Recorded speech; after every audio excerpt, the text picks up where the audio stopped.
L'épidémie hémorragique à fièvre Ebola est en train de porter un coup dur à l'intégration en Afrique de l'Ouest. Frontières fermées, restrictions de voyage, manifestations sportives et politiques annulées, l'épidémie a entraîné un repli des pays sur eux-mêmes. La libre circulation des biens et des personnes, citée en exemple en Afrique de l'Ouest, est aujourd'hui foulée aux pieds par les États. Pourtant, les experts de l'Organisation mondiale de la santé rappellent que ces mesures ne feront pas forcément reculer la maladie. Au contraire, l'isolement des malades rend difficile la capacité à prodiguer des soins et à sensibiliser les populations sur les mesures préventives. Nous développons le concept de la CEDEAO des peuples et quand il y a maladie, le peuple n'existe plus. La rigueur administrative revient, ce qui est tout à fait normal puisqu'il ne faut pas aussi étendre la maladie.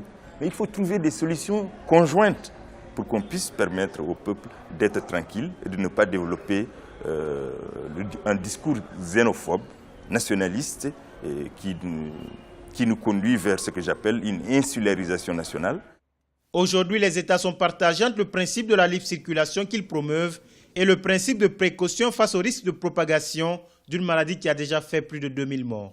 Mais au-delà, le vrai problème posé est celui de la capacité de nos systèmes de santé à apporter une réponse coordonnée et intégrée à cette épidémie. On peut peut-être trouver une politique sanitaire ouest-africaine pour parer à des éventualités de ce genre.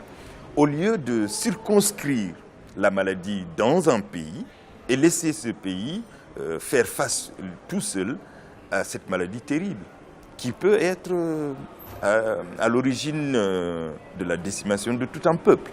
Puisque tout simplement les frontières sont poreuses, donc la maladie peut s'exporter à n'importe quel moment. L'Union africaine vient d'appeler les États africains à lever toutes les mesures de fermeture des frontières. Pas sûr que ce message soit entendu. Tout au moins, certains pays comme le Sénégal et la Côte d'Ivoire consentent déjà à l'ouverture de corridors humanitaires.